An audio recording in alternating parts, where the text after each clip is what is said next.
this is plasma physics. We have the pleasure to have Février, who actually did his PhD on CEA and now is at in Lausanne at EPFL. So Olivier, please.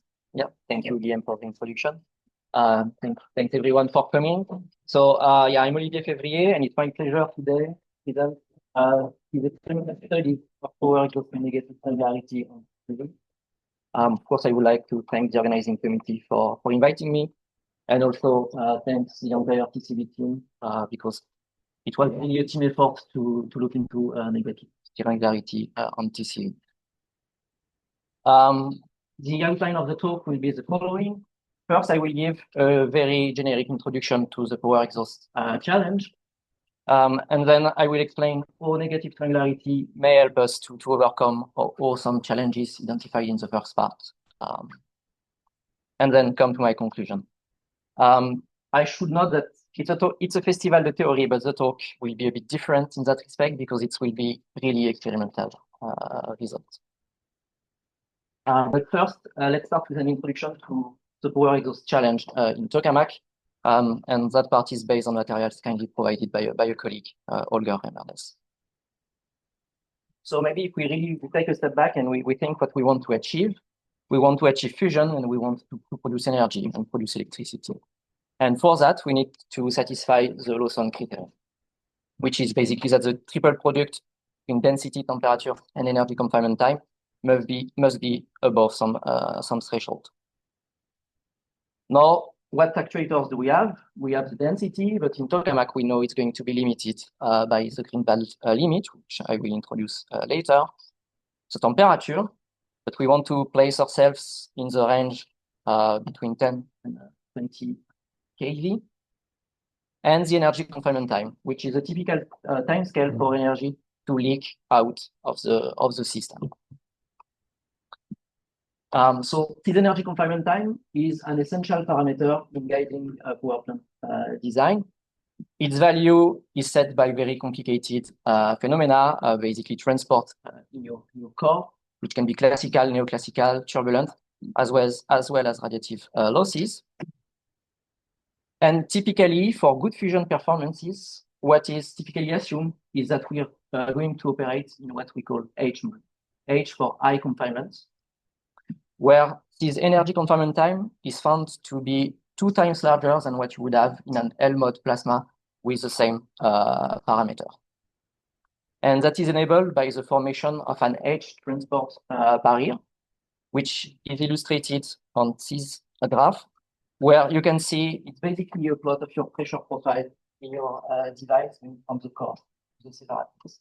And in H mode, you have the formation of the pressure pedestal, which is going to raise your pressure, allowing you to achieve higher pressure and then higher performance. So that's why we typically want to operate in H mode.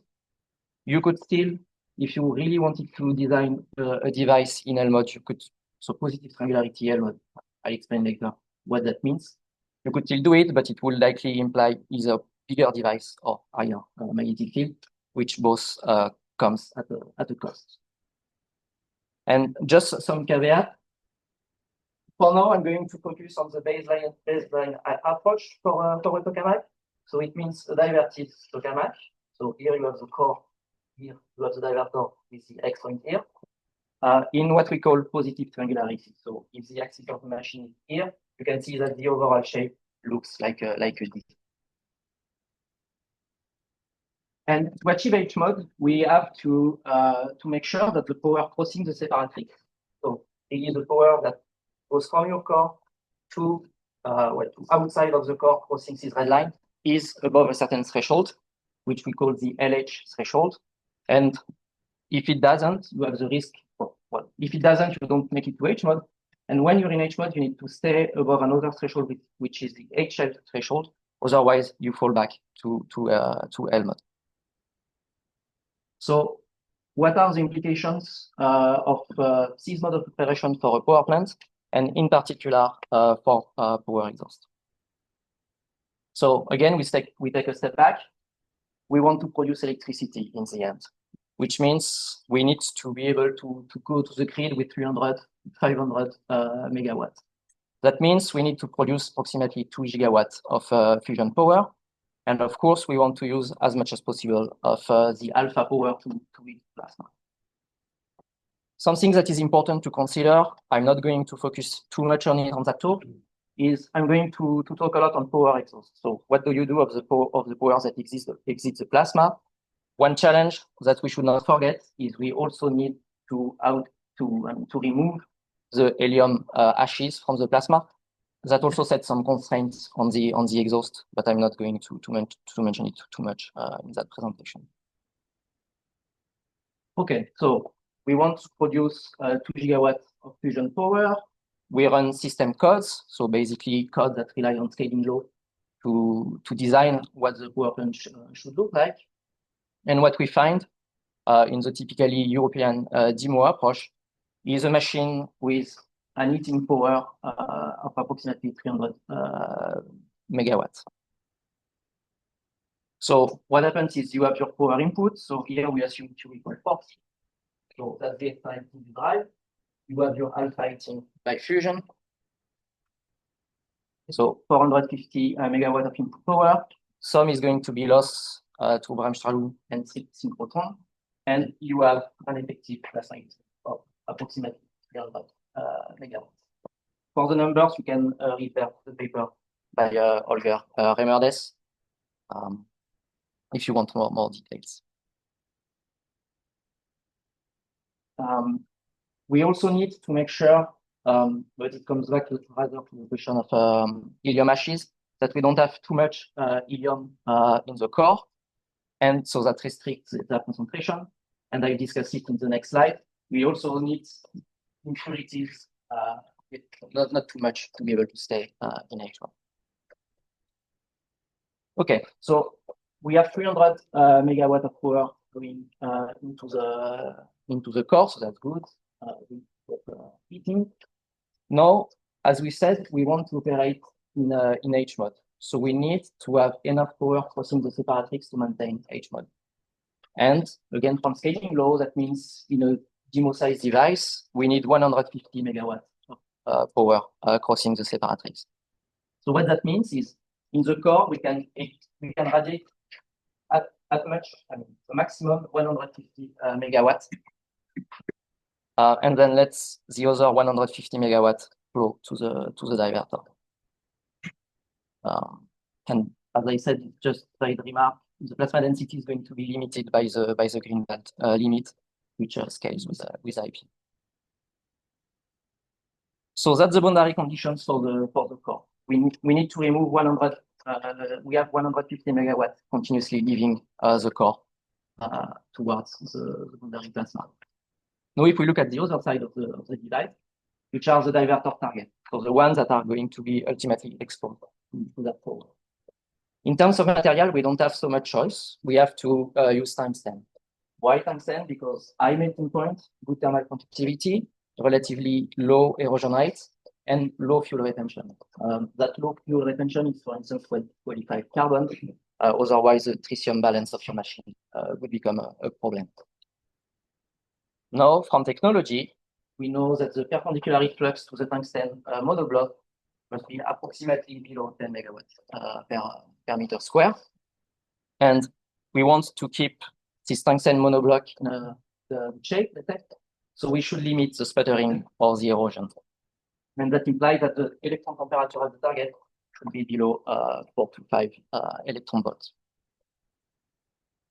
Now, how do we handle power exhaust in a tokamak? This is done by what we call the scraper layer. So you have your 100 megawatts of power within your scraper layer. Then is the region of closed magnetic field line through perpendicular transport, and then they cross the separator. Through parallel transport, so the energy is going to be transported towards your diverter target. And that happens in a narrow boundary layer of typical width lambda Q. And so this parallel transport is very fast, of course, so our from here to here. But perpendicular transport is also an important player in that region, because of course it's going to determine the width of your scraper layer. So your width, so you have a typical width of your step-off layer on the queue, which will correlate with the area in the diverter to release the area that is going to handle the power. So if you don't, let's say, a first naive view would be to just think that the characteristic width of this area is the same as lambda q. Then you would find an area of 2 pi RT lambda q. We can increase actually the width of the region at the diverter that is going to handle the heat. And that can be achieved either by tilting the diverter target or increasing the flux expansion, so the polydial flux expansion. So basically, you reduce the angle of incidence of the field lines. But we believe that in a machine, we cannot actually increase the flux expansion too much or tilt too much the diverter target. And that is to avoid that, for instance, if you have a misaligned tile, if your angle is too small, then the misaligned tile would end up getting the vast majority of the power. You would create locally hotspot. So the typical assumption is that that angle has to be above 3 degrees. The asterisk is just there because in very dissipative regime like expand radiator, we may be able to actually go lower than that, but it's still an open question. Next, what is the width? So I mentioned lambda q. I said it's the width of the step-off layer, but actually, how is it set? What we find is that it does not scale favorably towards the reactor. So here you have a plot from a previous paper by H, where you see lambda q in meter as a function of the. So you see it scales very well with the polydial field. And as you go to higher polydial field, actually lambda q release reduces value of the order of the in H mode, typically what we find also is that lambda q is 1/2 of what you get in L mode. So going to H mode, you get better confinement in the core, but you get narrower step-off layer, which means the power that goes from the core to the diverter is going to be more focused. You will get a bit of spreading in the diverter, but ultimately, if you put the numbers from that slide and the previous one, what you find for a demo-sized device is your unmitigated perpendicular heat flux would be between 50 and 200 megawatt per square meter, which is far beyond the 10 megawatt per meter square that you can allow from the technology. So you have to do something about it. And so what we need to do is to dissipate the power and the momentum before they reach the diverter target. So to be able to stay within the technology limit for the plasma facing component, we need to be able to dissipate 80 to 95% of the power within the separators. And that means that power must be either passed to neutrals, don't feel the magnetic field and we just spread it more, or to radiation. In fact, it's not only power that needs to be dissipated, but also momentum. And that is something you can show from the 2-point model. So it's a very simple step-off layer model where you follow what happens along the field line from upstream, so midplane of your device, up to the diverter target. You take the Bragg-Stiff equation, and you just assume that everything is parallel, so you project in the parallel direction. You will everything that you cannot really handle analytically, like momentum loss or cooling losses, you just put some ad hoc number. And what you find is that the target temperature first will scale with the inverse of the square of the density upstream, so at your midplane. It's something I'll use later in this presentation. And is also depending on momentum loss and cooling loss. So cooling 1 means you dissipate all the power. Similarly, your particle flux also depends on momentum loss and cooling loss. And why I introduce these two equations is actually to discuss the last one, which is your heat flux. Often, when you think of heat flux, you think of the first part, which is the thermal heat flux, which indeed, if you increase the cooling fraction, 0. But what we have is also a potential energy flux. So basically, you have ions and electrons going to your diverter target, when they reach the target, they recombine and they give back their potential energy. And so that hits the target. And what you can show from this formula and the previous one is that if you were dissipating only power, not momentum, actually that component becomes problematic.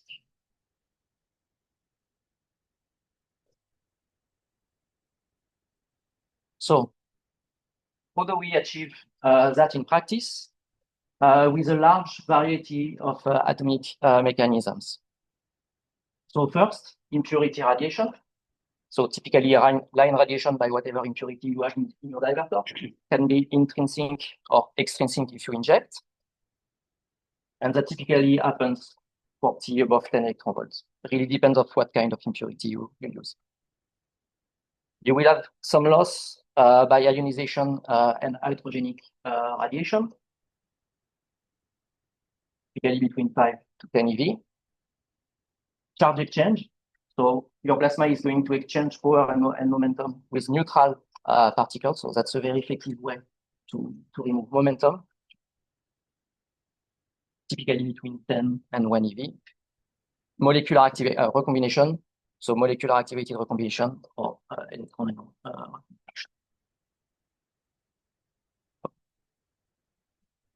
And so you see it's a very large variety of mechanisms involving both impurities and neutral particles. So these neutral particles, most of them, they are produced actually at the target by the recombination of the plasma that reaches the target. And I think just that slide also shows why it's a challenge to model detachment, because you cannot just model a plasma of pure deuterium. You really have to model all the species you have and all their interactions if you want to be able to really capture the physics of what happens. So it's a very, very system to model. So now if I do a brief summary of what I've discussed so far, and just discuss what challenge we get. So as I said, H mode is a baseline for future power plants, thanks to the large energy confinement time. We have a large, because of the choice of H mode, we always will have a large power core and sent to the divertor in a narrow layer.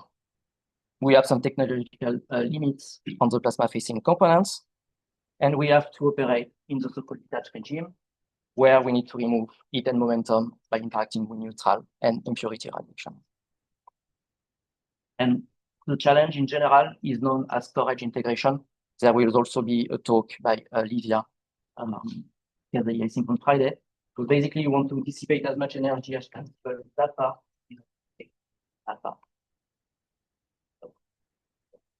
Now I want to reflect a bit on the choice of H mode. So I motivated H mode by the fact that it's going to give us good fusion performances thanks to a good confinement time. So that's good. You're smiling. However, it's achieved only when we have some power crossing the separator above a certain threshold, which means we cannot dissipate too much energy in the core.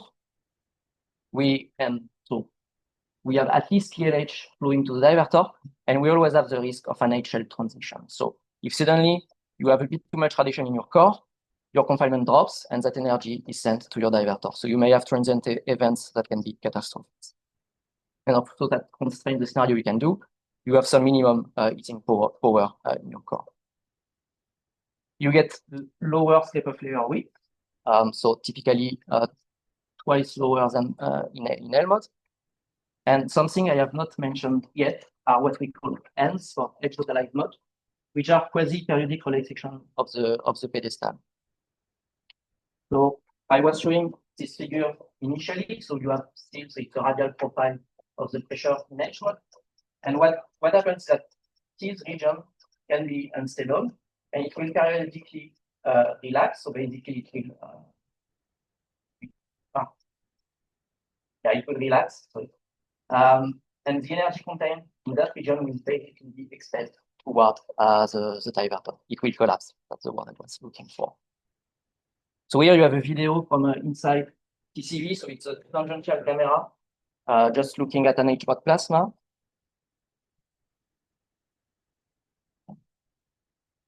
And so each of these pulses that you see are amps. And so basically the increased light means that there is increasing power to the target. There is increasing interaction.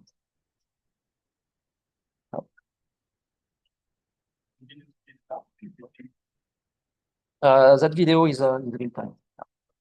The next one is speeded up. So 1 helm is really just a few milliseconds. So here you have what you have during an helm. So it's not so visible, it's on the projector.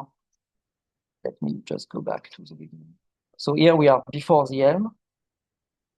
The helm gets triggered, and you see it looks a bit like a solar flare. Since you have this very strong broadening and a lot of energy going to the target. And so that's a sudden flow of energy and particles going towards the divertor as well as the top tool, as you could see on the videos broadening. And the risk is that it may burn through your detached divertor, and that will lead to heat flux way above material limits, also to erosion, also to possibly melting of the divertor. And so they must be avoided. And it's a must. You cannot afford to have helms in a demo size machine, otherwise you melt your divertor. So what can you do?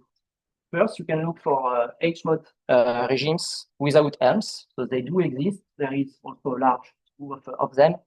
You have what we call the QCE, quasi-coherent exhaust. A few years ago, it was called small helms, EDA H-mode, QH modes. You can try to suppress the helm. Do that with resonant magnetic perturbation. So it's what is foreseen for ITER. Or you can try to do helm buffering. So the idea is to get a divertor that is detached enough that even if you get an helm, it's not able to burn through the detachment.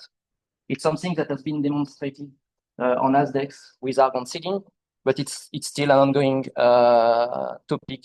It's not clear if how it scales to a reactor and if it scales to a reactor.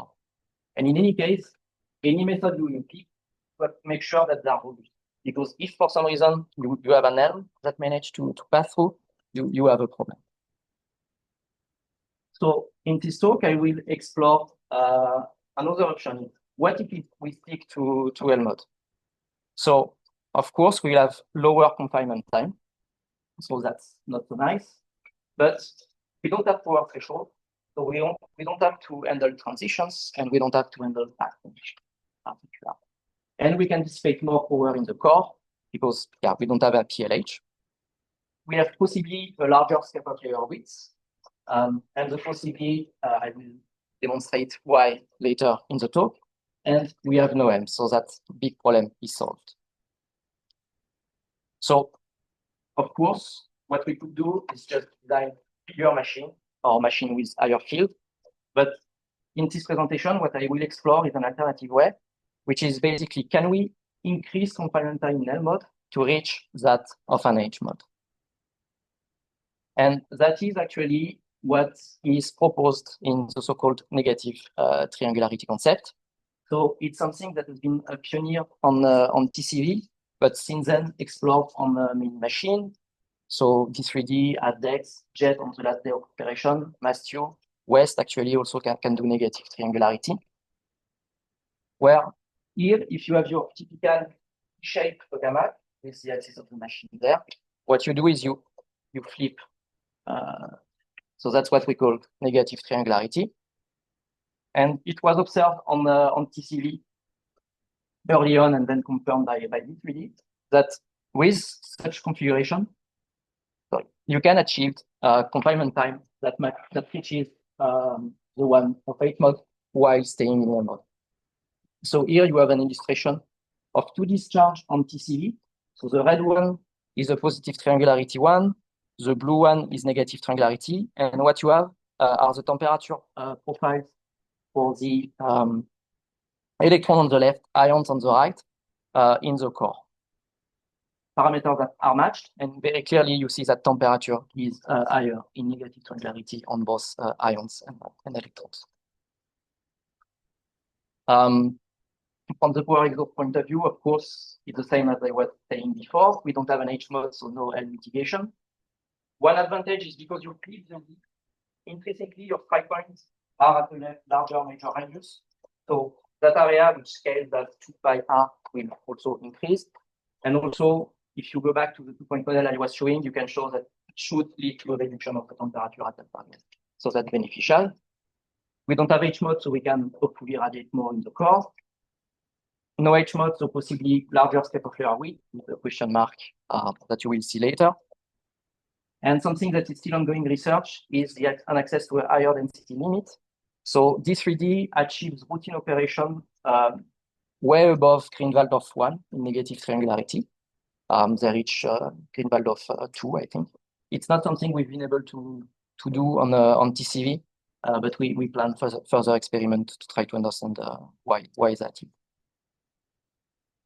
And so it brings me to the second part of the talk, where I will investigate negative triangularity as a reactor-relevant alternative concept in the TCV tokamak. So first, what is TCV? So it's a tokamak located at the Swiss Plasma Center. You can see on the left a fisheye view from inside TCV. So it's relatively small size device. And one of our signature is the extreme shaping capability. We have 16 polyidal coils, and they are all operated independently. So we can really play with the shape of the field. Here you have many examples from what we do for divertor physics. So for instance, something I may mention later, the snowflake divertor with 2 point, a variation of it, the X-point target divertor. We got a paper in PRL on that one very recently. And so for negative triangularity, we were able to also explore a large range of configuration. So you can see we can have both triangularity can be negative. We can be negative at the bottom, positive at the top. We can do percentile we like. We can do many things. Just to clarify what I mean by triangularity, basically it means how pointy your plasma is. You can define 2 triangularities. One for the top, one for the bottom. So what I mean by bottom is they were exist. And just when it's not mentioned which one we are talking about, means we are speaking of the average. So first thing to do was to check. So we had a campaign focusing on negative triangularity a few years ago. First thing we do was in ohmic limited discharge, look at how confinement changes when we decrease triangularity. And here you can see on this plot as a function of triangularity, 2 indicators of confinement. So theta, so like that, and H98, basically how good the confinement is compared to what you would expect from a H mode confinement with some hyper scale. And what you see is that as we go from positive triangularity to negative triangularity, confinement and then those increase. Here is for limited shots, but it's also true in diverted plasmas. Here is one of the record shots we had, where with 400 kilowatts of NVH, staying in L mode, we reach a beta of 2.7. And just to give you an idea, here it's compared to a TCV ITER-like baseline scenario, which uses 1.4 megawatt of NVH and reaches beta of 1.4. And what you see is that the negative triangularity lacks pedestal. So in that region, the pressure profile is below that of the H1, but it just recovers over the entire profile. Now that one, a bit cheating because that was only transiently that we reach such high beta. If you look for discharge that are stationary, what we typically achieve are beta N of the order of 2, above that in TCV. Again, with an ion temperature of 2 keV, electron temperature of 1.3 keV, which for TCV, given the size of the machine, is actually quite good. So the point of negative triangularity is to stay in L mode. So one thing we want to make sure is that we are not going to accidentally go into H mode because that will be trouble. And what we find is that the H mode power threshold is higher in MT compared to PT. Actually, there may not be a power threshold in MT. In the sense, it could be that H mode is just not accessible. Here you have some experimental discharge. So what you see are 2 plasma red, blue, and T. What we do is we increase NVH power as a ramp. What you see, so first if you look at the density on the positive triangularity one, so it increases that because NVH is functioning, and suddenly it jumps, which is typical of an H-mode condition. That does not happen in the NT shot, which stays in L mode, what you have here in phase. And similarly, if you look at the D alpha, so it's typically, so it's light as seen by a photodiode with a D alpha filter. And we use it to diagnose H mode in the sense when you start to have L's, you see peaks appearing on D alpha, which is exactly what you start to see in that region. And so this resilience to H mode has been attributed to the closing of the second stability region. So basically, you cannot form a stable predistal. That has been also observed on D3D, as well as JET. So on the last day, they did negative triangularity. They put 32 megawatts of heating power, and they stayed in L mode. And that was 6 times more power than what they would have expected to make to H mode. So it's very robust results that we stay in L mode in negative triangularity. Now you can wonder what triangularity matters. Is it the total one? Is it the top one? Is it the bottom one? Here, what we use is the flexibility of TCV to test them independently. So we do discharge where during the discharge, we change both triangularity. We also do discharge where we just stay at one triangularity, play with density. And what we find typically is the one that seems to matter is the top triangularity, so where you don't have an X point, more than the bottom triangularity. And it is shown on the plot where you have the normalized beta as a function of triangularity. And you see that very clearly it increases when you change top triangularity.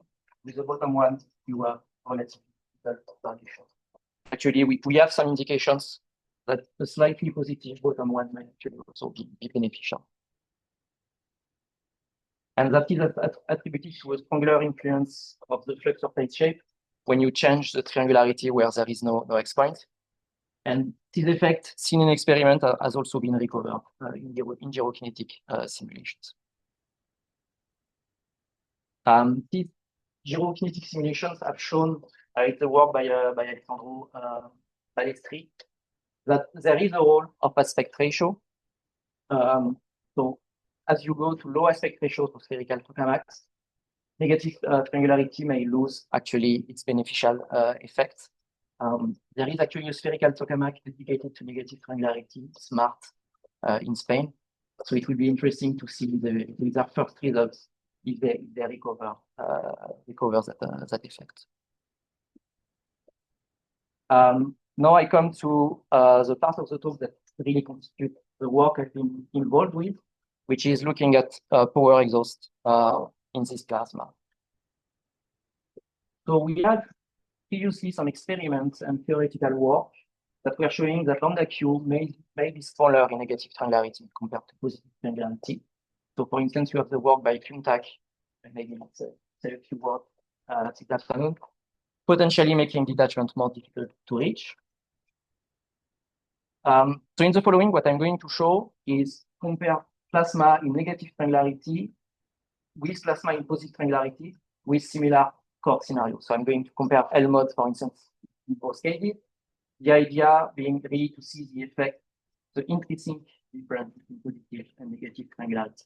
So we don't compare an H mode positive triangularity to a L mode negative triangularity yet.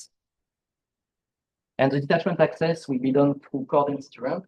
So we increase the separatric density, which leads to a reduction of the target temperature. And then we start to trigger all the mechanisms that are good, like charge exchange, recombination, etc. So everything that is good at removing power and momentum. Just for detail, so cell mode shots, 220 kiloamps, only ohmic. You have the two configurations. So basically they are the same, just mirror around the magnetic axis. In this experiment, we recover the enhanced confinement in MT. So here you see the confinement dimension of maximum range density. Very clearly, it's better in the negative triangularity. if we look at JSAT, so JSAT is it would be the parallel ion flux, not the integrated ion flux at the outer target. What we see is as we increase density in positive strangularity, it starts increasing. And then we have what we call a rollover in the and that is signature of detachment, means you're dissipating momentum. In negative strangularity, it's complicated. We just it keeps increasing. That is further, so it keeps increasing, so we are likely not detaching. And that is further shown by looking at temperature as a target. So all of that is done with Langer probe, so we can measure electron temperature. And you see, as we increase that, you focus on positive strangularity. You see that very clearly the electron temperature increases, and actually goes below 5 electron volts, which is typically taken as the limit to say your negative strangularity. You have some cooling, but it's relatively small, and you don't go below 5 electron. Similarly, if you look at the heat flux, same story. You have a clear reduction in positive strangularity and no apparent reduction in negative strangularity. So we don't detach this plasma. Just a few words about, so I mentioned that we would access detachment by increasing upstream density, but you can also reach it, of course, with the impurity CD. So typically nitrogen in TC. What we find, so it's illustrated on this plot. So you have component time as a function of time, the nitrogen waveform as a function of time. And as we increase nitrogen seeding, both for positive strangularity and negative strangularity, we actually see of the target, really cool negative strangularity of 5 eV. But what we see is that we need more nitrogen in negative strangularity compared to positive strangularity to achieve the same cooling. And in both cases, nitrogen goes also in the core, and we start to decrease confinement. Yeah, if you look at bolometry, you see typically negative strangularity at 80. Positive strangularity. So the next question is, why is it more difficult to detach negative strangularity plasma? And there you have two possible effects of families. First one is just the rule of geometry. Shapes are very different, and we know geometry has an effect on detachment. And the second one is, are we affecting some key diverter fields? And for that one, we have the lambda Q, which I was mentioning earlier, as well as diverter neutral pressure. So let's start with the audio. In particular, what so I will define it after, but the ratio of connection lengths to the outer target. So you can show that if you have power exiting the plasma, so mostly from that side, mostly at the mid plane, the power sharing between the targets, so outer, inner, will depend on the ratio of connection lengths to this target. So what I call connection length, you have in plane, so you follow a line up to a target, so the inner or the outer, and the length is basically your connection length. And you can see that in negative strangularity, we have very short outer leg. So of course, the connection length ratio is being affected. So what we find is we compute this value. You see it's much lower in NT compared to PT. So we know it's going to be detrimental to the outer leg. So what we could do, because we can change shape that we like on PCB, is to go upper single null. So we flip the direction, make sure that it is the same. But now we have a positive granularity shot with a very short outer leg. And we get a situation that is a bit in between the two previous cases. And when you do that, what you find is indeed just changing the connection length ratio. If you, so here you have temperature as a function of time, as I said, you get a change in the system. So your positive granularity case with connection length ratio closer to IMT actually struggles as much as PT. So it's part of the reason why we struggle to detach, that's for sure. But is it the only thing? And for that, the easiest is just to do experiments where we do the same diversion. And we change only the top granularity, And we know that it's actually the top triangularity that carries on 1.5. So that's a fair thing to do. And what we find is that at low density, here you have the temperature profile along the interface. These two configurations are basically the same. But as you increase density, actually the positive triangularity one still gives you lower cooling compared to the negative triangularity one. So very clearly, it's not only the shape of the divertor. Now, so far I have relied only on long probes for the, so that's the thing with negative triangularity plasma. We put divertor leg where we are not used to put them. And so we have very scarce measurements, so we have to rely on long probe. Here, I will just double check that with another one, which is multispectral imaging. So we look in the divertor with the camera, with a filter, so we are imaging that wavelength, and that's the typical image we get. Here you see an infrared, and we can, from that image, do homographic conversion, which looks like that. And basically, we know that the region where this emission stops, so we use it to define what we call carbon-free front. And we know from simulations and correlation with the longer probe that it's approximately 8 to 10 EV in that region. So basically, if you see that front move up, means your divertor is cooling. And here you have a plot as a function of line average density of the distance of that front and the x-y as a function of the. You see very clearly in the positive triangularity case it moves towards the x-y, so it's cooling your entire divertor, whereas in negative triangularity it stays close to the target. So that confirms what we saw on your probe or limited cooling. All of that tells us that cooling of the outer target remains more difficult in NT compared to PT, even if you match divertor shape.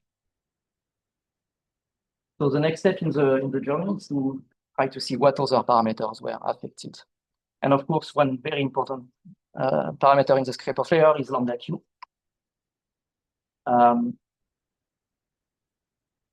We know from past experiments on PCV that as you go from positive negative triangularity, your lambda Q is going to decrease as shown on the plot. That has actually been also observed in GBS simulations at the work by QTAC, where very clearly, as you decrease the top triangularity, you get lower lambda Q. And actually, we have papers that have been submitted recently, where we took a much larger data set of TCV discharge to look at the influence of triangularity of lambda Q, and not just the top two. We take all we could find where we have data, so we have scanned top triangularity, bottom triangularity, both negative, one positive. And what we find are these plots that are a bit messy, but what you see here is lambda Q as a function of the total triangularity, upper triangularity, lower triangularity. The blue crosses with the bars are measurements, and you see there is a general trend. This triangularity. Dashed line corresponds to scaling laws. Most of them are just flat because they do not account for triangularity effect. The only one that they do that is one by QDAC. And we actually see that what yet not bad compared to what we have.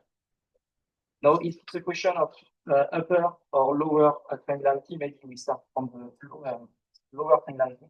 We see here that the measurements show no trend. Whereas if you look only at the upper triangularity, here the trend. There is another scaling law actually by Horacek, but that one actually works only for triangularities that are positive, so doesn't work in. But all of that confirms that what seems to matter is the top triangularity more so than the bottom. Maybe I should note that. So the paper has been submitted. It was done in the framework of a thesis, and actually the student got the news on Friday that he got the FUSELAB prize for the master thesis. So here the definition of lower and upper is really respect the X point. Yes. Lower is X Yes, point. exactly. And this database contains also. No, I don't think it contains upper single null, just because and I don't think we have that good longer form measurements for this person. That's always the problem with negative triangularity. You don't always have the measurements when you want them. And that was ascribed using gas puff imaging to a reduction of the radial velocity of plots in the more clear if you look at what happens at the x-line. So here you have the radial velocity of plots of the structure as a function of side, and you see in NT, so the red circles tend to be lower than positive triangularity. We also did measurements in the volume of the divertor, and these were done with the reciprocating divertor probe array. So it's basically a set of Langmuir probes on top of an L-shaped mass that plunge in the plasma. So just so you see how it looks like. Here we are forming a plasma, we have a divertor leg, and you see the measurement plunges directly into the divertor leg. So we get two plunges in a shot. Again.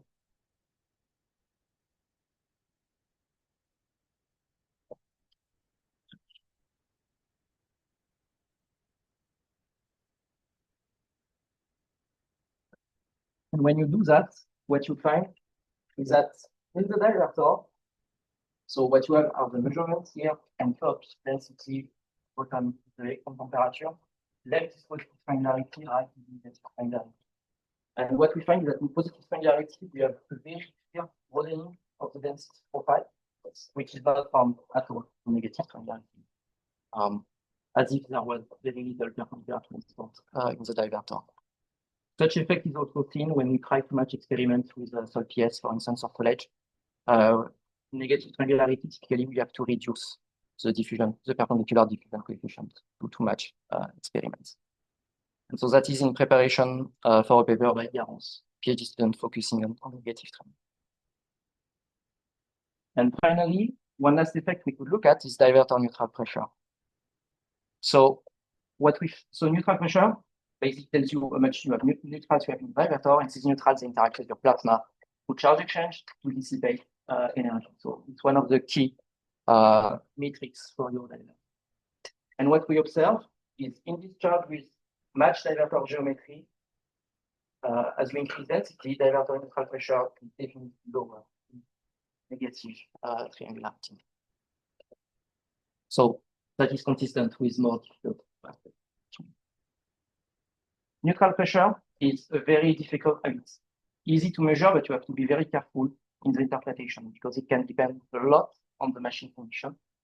So we did very precise scan where we actually repeat experiment NTPT to try to account for machine conditions. This was done in T geometry, and in green you can see where we actually measure divertor neutral pressure. And you can see as a function of line averagings, this neutral pressure. Again, clearly for the same density, divertor neutral pressure is much lower in negative triangularity.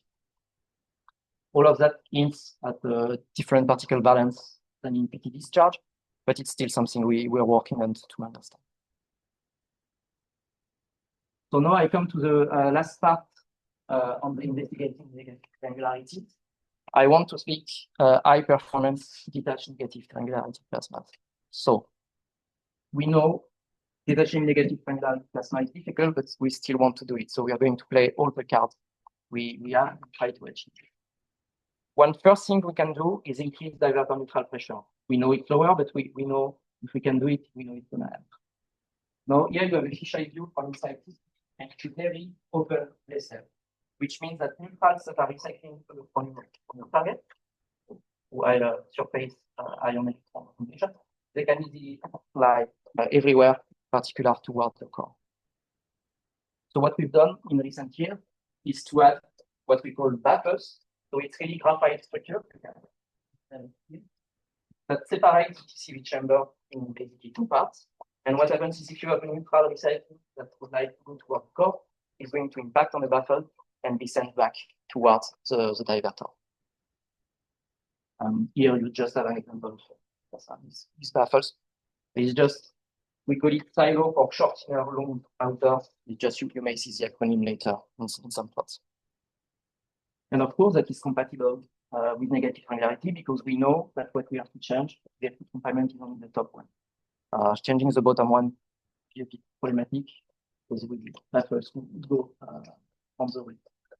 Here you can focus on the red, which is positive granularity shot without baffles, and the purple one, a negative granularity shot with baffles, so with the longest part, the one where we expect higher than What you see is that actually we are able to increase diverter neutral pressure in negative granularity, so that's good.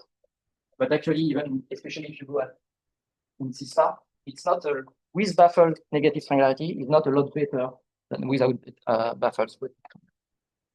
But still, that helps. And if you plot temperature and carbon tree propagation and functional density, focus on the purple, you can see that it gets closer to the X point or you get stronger. But in both cases, we actually still struggle to reach performances of unbaffled positive triangularity. So we're making progress, but we're still not quite there. So we are going to play other cards that we have.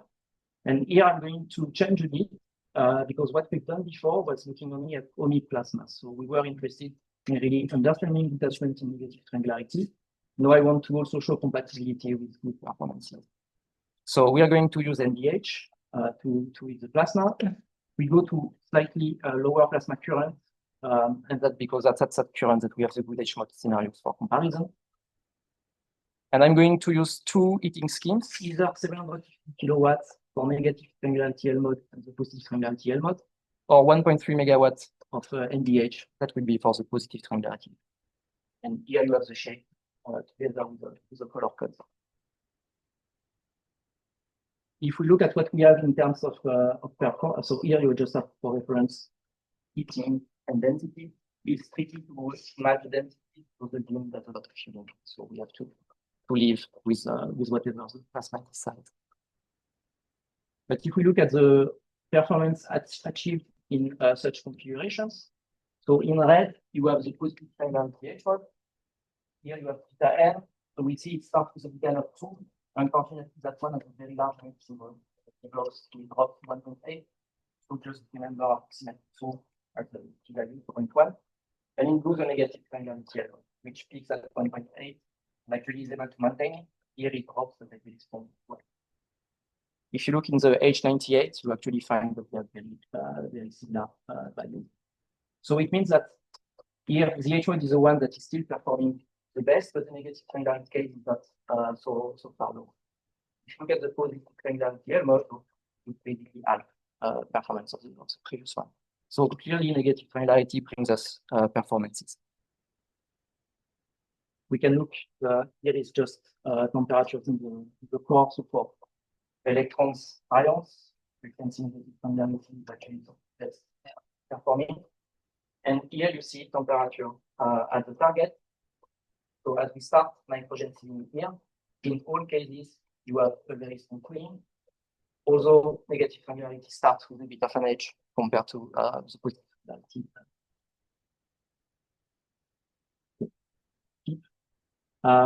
Here you can, it's just a picture of what I was showing the carbon footprint as we put nitrogen.